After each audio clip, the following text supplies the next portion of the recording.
பேசும் ஞானங்கள் மார்கழியாக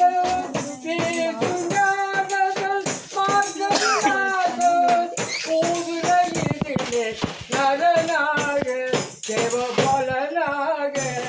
பாரோர் புகழும் பகவான் பூமியில் மனு வாய் உதித்தார் கன